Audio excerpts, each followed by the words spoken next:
নিয়ে নিয়েছি পাবদা মাছ। আজকে আমি পাবদা মাছের ভেজে তেল ঝাল করব। এই জন্যে আমি 400 গ্রামের মতো আমাদের পদ্মা নদীর পাবদা মাছ, একেবারে ফ্রেশ টাটকা মাছগুলা। পাবদা মাছ কেটে নিই, বেশ ভালো সাইজ আছে, দেখেন কত বড় বড়, হাতে নিয়ে দেখাচ্ছি। আমি এগুলাকে এখন কেটে নিব। পাবদা মাছের কাটা খুবই সহজ, খাওয়াও সহজ।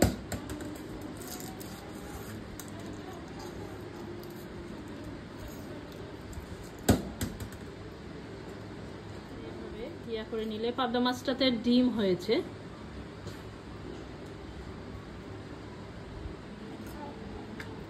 আর কিছুই করা লাগবে না, এগুলো কেটে নিব।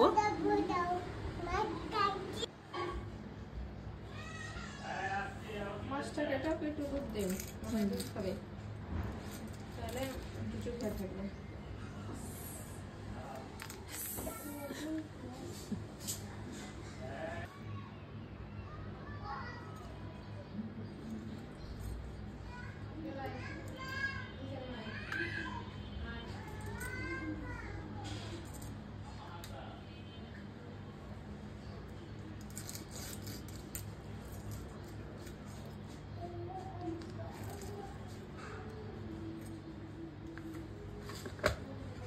আমার মাছ সব কাটা শেষ, আমি কেটে নিয়েছি। পাবদা মাছগুলো আমি পরিষ্কার করে ধুয়ে নিয়ে চলে আসছি। এটাতে আমি এখন লবণ হলুদ মাখিয়ে নিব। হলুদের গুঁড়া, মরিচের গুঁড়া, আমি এটা হাতের সাহায্যে খুব ভালোভাবে মেখে নিব। চুলাতে প্যান বসিয়ে দিয়েছি, এর মধ্যে দিয়ে দেবো আমি সাদা তেল।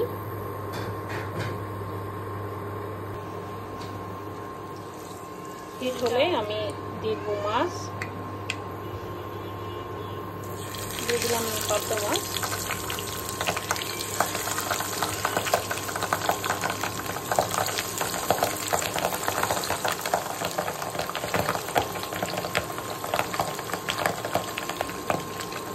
পাবদা মাছগুলো আমি খুব কড়া করে ভাজবো না। যে মাছের চোখা থাকে না, এটা তেল একটু বেশি ছিটকায়, সাবধানের সাথে কাজ করতে হবে। মাছগুলো আমি উল্টিয়ে নেব। নরম মাছ, একটু সাবধানে উল্টাতে হবে।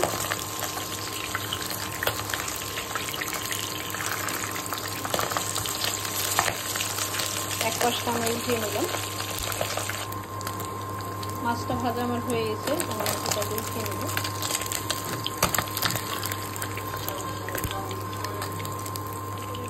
আমি বাদামি করে ভেজে নিয়েছি, আমি তুলে নিব।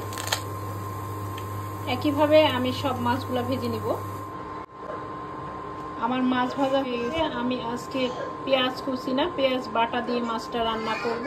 পেঁয়াজ বাটা আর আদা রসুন বাটা আমি দিয়ে দেব। দিয়ে দিব সব ধরনের মশলা, লবণ দিব, হলুদের গুঁড়া, আমি মাছে হলুদের গুঁড়া দিয়েছি তাই অল্প দিলাম। দিব মরিচের গুঁড়া, যে যেমন ঝাল খেতে পছন্দ করেন তেমন ঝাল দিয়ে নেবেন। ধনিয়ার গুঁড়া, জিরার গুঁড়া। আমার সব গুঁড়া মশলা দেওয়া শেষ। আমি এই মশলাটাকে একটু কষিয়ে নিব। সব মশলাটাকে আমি একটু ভালোভাবে কষিয়ে নিব।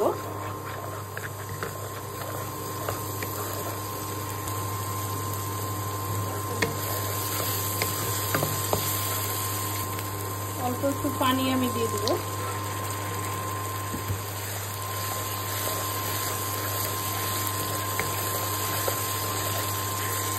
আমি এটা টমেটো কুচি দিয়ে রান্না করব। দিয়ে দিব টমেটো কুচি।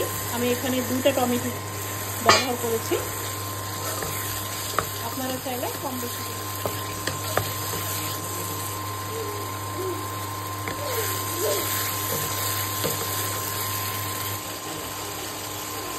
টমেটোটা আমি একটু ম্যাশ করে নিব, আস্থা দিব না। সিদ্ধ হওয়ার পরে হালকা একটু ম্যাশ করলেই ম্যাশ হয়ে যাবে। বা আপনারা ম্যাশ করে দিলে একটু মাছের গ্রেভি হয়, দেখতে ভালো লাগে, খেতেও ভালো লাগে। আমার মশলাটা কষানো হয়ে গেছে, আমি এর মধ্যে মাছ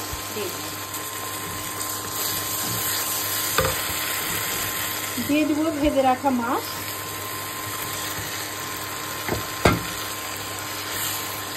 মশলার সঙ্গে আমি কষিয়ে নিব।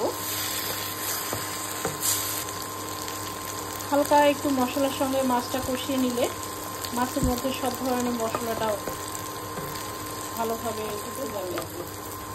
মশলাটা আমার কষানো শেষ। এবার আমি পানি দিয়ে দেবো, পরিমাণ মতো পানি। আমি বেশি পানি দিব না, পাবদা মাছ রান্না হয়ে যাবে, খুব নরম মাছ।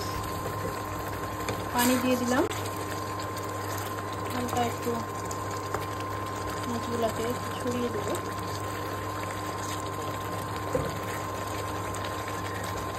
ঢাকনা দিয়ে 5-7 মিনিটের মতো রান্না করলেই হয়ে যাবে আমার মাছটা। ঝোল আমার ভালোভাবে ফুটে উঠেছে।